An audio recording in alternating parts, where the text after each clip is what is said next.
Okay, here is the script based on the transcript and the structure we discussed, keeping all your requirements in mind. She was the face of Hollywood glamour, an icon whose smile lit up the screen and captured hearts worldwide. Natalie Wood felt untouchable, synonymous with talent, beauty, and a life that seemed ripped from a movie script. Meteoric fame, a storybook romance, and yet a mysterious ending that continues to fuel speculation decades later. But what if the glittering surface hid something far darker? What if the truth behind her tragic death was more unsettling than anyone imagined? It's a question that has haunted Hollywood for over 40 years, and now, a voice from the heart of her family has come forward with a confession, one held secret for years, that could cast a stunning new shadow over the man she couldn't seem to leave. Natalie Wood didn't just step into the spotlight, she was practically born into it. Starting life as Natalia Zaccareno in 1938, her mother saw the spark early, moving the family to Los Angeles with one goal: make her daughter a star. And she succeeded. By age 8, Natalie was a household name thanks to Miracle on 34th Street. But unlike many child actors who fade away, Natalie blossomed. She transitioned seamlessly, a rarity, proving she wasn't just cute, but genuinely talented. By her teens, she was ready to shed the innocence demanded by early roles. This push for success, however, came at a price. Her mother's ambition wasn't just demanding. Some close to Natalie described it as intensely controlling, even manipulative, allegedly using disturbing emotional tactics. This relentless pressure while driving her career reportedly left Natalie with deep-seated anxiety and insecurity. As she navigated the transition to adult roles, like the troubled Judy in Rebel Without a Cause, she showed a raw vulnerability that audiences connected with, but it mirrored her own internal struggles. And sadly, the pressures weren't just emotional. Years later, allegations surfaced that Natalie had been sexually assaulted as a teenager by a powerful figure in the industry, a trauma she reportedly kept hidden, highlighting the dark side of Hollywood's golden age that remained. Unspoken, amidst the pressures and hidden pain, a complex relationship took center stage. Robert Wagner. They met as rising stars, drawn together by shared ambition and the unique isolation of fame. Their first marriage in 1957 seemed like a Hollywood fairy tale, but even then, balancing demanding careers with personal life created strain. They divorced 5 years later, yet their story wasn't over. They couldn't quite let go, and a decade later in 1972, they remarried. It was seen as a second chance, a sign of enduring love, but those close to them knew the passion was often matched by volatility and whispers of infidelity on both sides. Their complicated journey led them to the Splendor, a yacht anchored off Santa Catalina Island in November 1981. It was meant to be a relaxing weekend getaway. Aboard were Natalie, Robert Wagner, fellow actor Christopher Walken, and the boat's captain. The atmosphere was described by some as strained, influenced by the potent mix of personalities and, reportedly, significant alcohol consumption that evening. What exactly transpired in those final hours remains shrouded in uncertainty, but the events that followed would cement Natalie Wood's legacy not just as an icon, but as the center of Hollywood's most enduring mystery. In the early morning hours, Natalie was gone. Her body was found later, having drowned. The initial ruling was a tragic accidental fall overboard, but that wasn't the whole story. Almost immediately, questions arose. The autopsy revealed bruises on Natalie's body that seemed difficult to reconcile with a simple slip and fall. Adding to the confusion were the differing accounts of the night's events provided by Robert Wagner and Christopher Walken. Their inconsistent stories fueled speculation, preventing a clear picture from forming. Law enforcement themselves couldn't let it rest, taking the unusual step of reopening the investigation years later, acknowledging that doubts about the initial ruling persisted. But perhaps the most startling insight came years after, not from investigators, but from someone who knew Natalie best, her sister, Lana Wood. In recent emotional interviews, Lana made a stunning confession. She revealed she had repeatedly, desperately begged Natalie to leave Robert Wagner before that fateful trip. "I told her, 'You don't want to be with him anymore. You need to get out.' I begged her. I pleaded," Lana shared. These words, from a grieving sister who saw her private struggles, paint a picture of a relationship far more troubled than the public facade. It suggests a level of concern and fear within the family that underscores the potential for serious issues hidden behind closed doors. Lana's heartbreaking plea adds critical context to the lingering questions surrounding Natalie's death. If her own sister was urging her to escape the marriage, what was truly happening in their private life? What tensions or fears might Natalie have been carrying onto that yacht? Speculation has long circulated about a possible argument or physical altercation occurring on board that night, a theory fueled partly by the unexplained bruises and the conflicting testimonies. While nothing has ever been proven or charged, Lana's revelation gives new weight to the idea that underlying marital discord wasn't just gossip, but a potential factor contributing to the environment on the boat before the tragedy struck. Combined with the acknowledged presence of alcohol and the lack of a clear, consistent narrative from the other witnesses, the circumstances around Natalie Wood's death remain agonizingly unresolved. Natalie Wood's life was a dazzling display of talent and charm, tragically cut short. While the public adored the star, her private reality was marked by hidden pain, complex relationships, and ultimately, an ending shrouded in mystery. Her sister Lana's powerful confession, a plea to leave the man she loved, adds a poignant human layer to the enigma, suggesting unseen struggles that may have played a devastating role. Decades later, the question persists. Was it a tragic accident, or was something far darker unfolding on that yacht? Natalie Wood remains one of Hollywood's brightest lights, but her story serves as a haunting reminder that sometimes the most compelling drama unfolds not on screen, but behind closed doors, leaving behind only questions and an enduring sense of loss. Let me know if you'd like any adjustments or further development on any section. A global superstar who radiated warmth on screen, yet carried a quiet intensity, a vulnerability that captivated millions. Natalie Wood wasn't just famous. She felt like family to audiences, a beloved presence in American cinema. Her life, a dazzling ascent through Hollywood, culminating in iconic roles, seemed destined for a long, celebrated run. But destiny, or something far more complex, intervened. Her sudden, shocking death in 1981 remains one of Tinseltown's most haunting mysteries, a story whispered about for decades. Now, the familiar narrative of talent and tragedy is being revisited, not just by curious observers, but by those closest to her. Because buried beneath the layers of public image and official reports, a different, perhaps darker story was waiting to be told, brought to light by a sister's burden of truth. Long before the red carpets and flashing cameras, she was Natalia Nikolaevna Zakhareno, born in San Francisco in 1938. Her mother, Maria, a Russian immigrant with a relentless drive, saw star potential early. It wasn't just encouragement, it was a calculated, all-consuming mission. The family moved to Los Angeles, and Maria dedicated herself to molding her daughter into a screen sensation. This wasn't a gentle nudge into acting, it was a relentless push into a demanding industry from the moment Natalie could speak.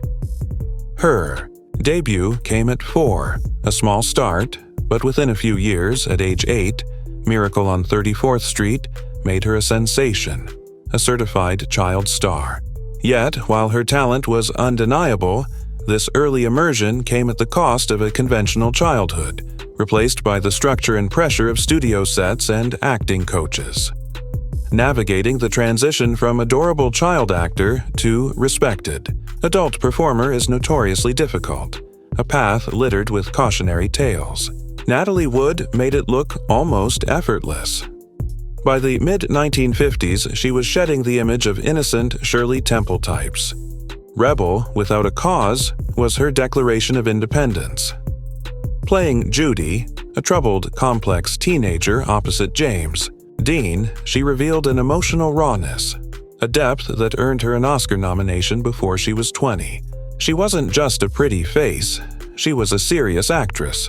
But behind this smooth transition lay years of intense control from her mother, a figure who reportedly went to extraordinary lengths to ensure Natalie's success, even allegedly using emotionally damaging tactics to evoke performances. This upbringing, while fueling her career, also sowed seeds of deep insecurity and anxiety that friends observed throughout her life. The challenges weren't confined to the emotional toll of a stage mother. As a young woman entering adulthood, in the often predatory world of 1950s Hollywood, Natalie faced unspoken dangers. Years after her death, her sister, Lana Wood, courageously revealed a deeply disturbing secret Natalie had carried: an alleged sexual assault in her mid-teens by a powerful, older figure in the film industry. According to Lana, their mother had orchestrated a meeting with this man, hoping it would boost Natalie's career, but it ended in a trauma that Natalie never fully disclosed during her lifetime. This shocking revelation, though the man's identity remains unconfirmed publicly, paints a stark picture of the vulnerabilities young actresses faced and the dark side of Hollywood's power structures, issues rarely acknowledged or addressed openly in that era. Natalie carried this secret burden alongside the constant pressures of fame, the perfectionism she demanded of herself, and the gnawing self-doubt that lingered beneath her polished exterior. Against this backdrop of personal struggle, one relationship dominated much of Natalie's adult life: her tumultuous, captivating romance with actor Robert Wagner. They were Hollywood royalty personified when they first married in 1957. She, just 19, he, 27. Their youthful glamour captivated the press and public, but the reality of balancing two demanding careers, constant travel, and intense public scrutiny created cracks in the foundation. Sources close to them spoke of passionate love, mixed with significant conflict and jealousy. They divorced in 1962, seemingly ending their story. Yet a powerful, undeniable bond remained. Neither truly moved on completely. Nearly a decade later, their paths converged again, and against the odds, they remarried in 1972. This second union was different.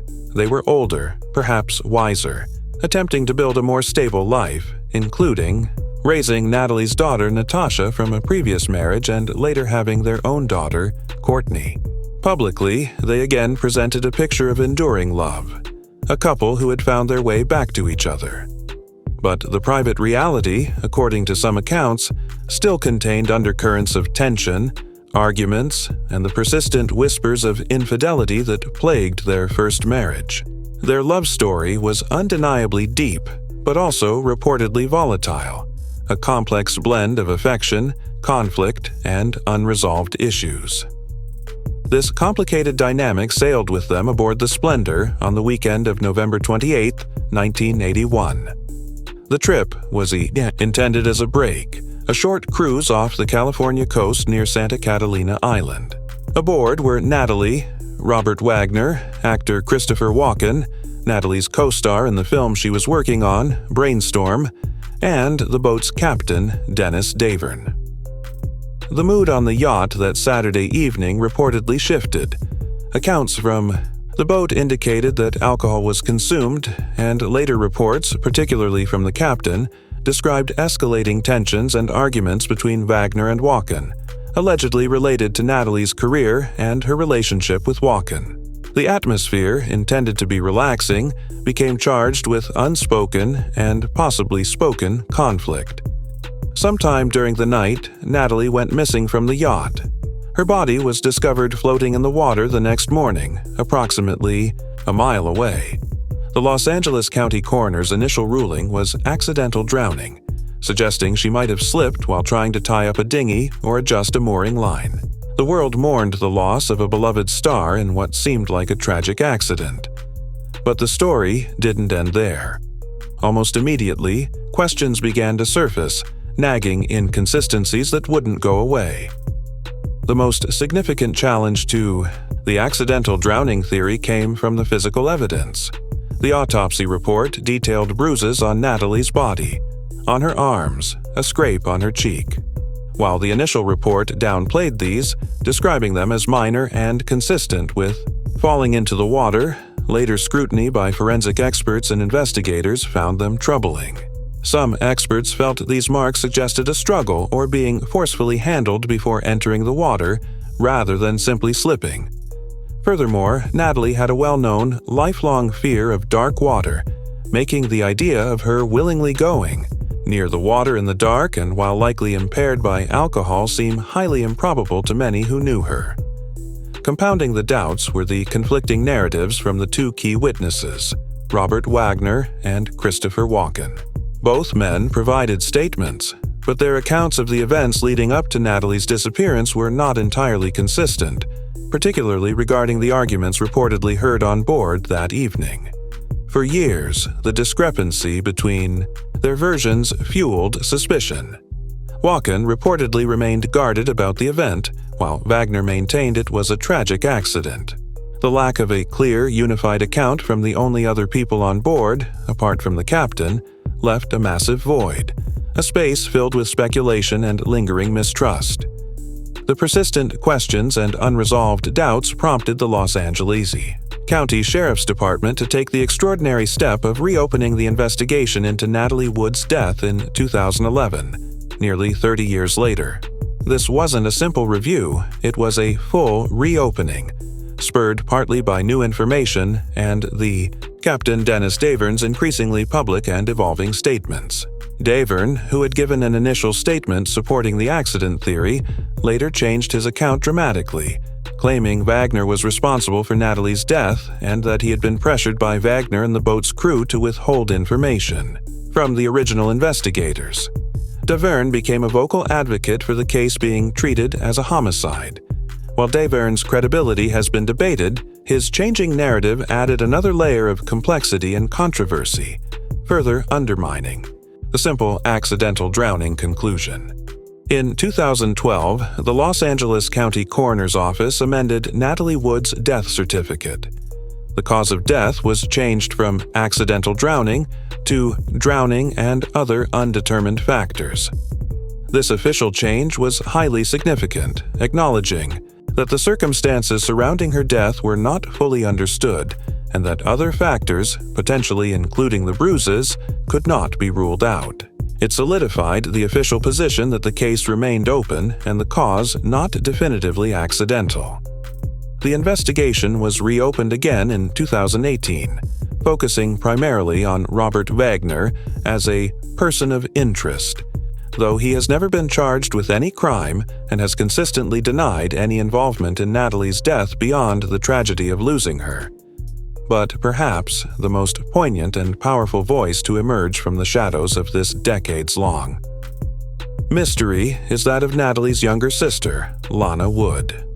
At 79, carrying the weight of her own grief and knowledge, Lana has spoken out with a raw honesty that cuts through the tabloid sensationalism and official reports. In recent interviews, she didn't mince words about the deep concerns she harbored regarding Natalie's marriage to Robert Wagner. "I told her, you don't want to be with him anymore. You need to get out." "I begged her. I pleaded," Lana revealed, her voice heavy with regret and sorrow. This wasn't just a sister's opinion.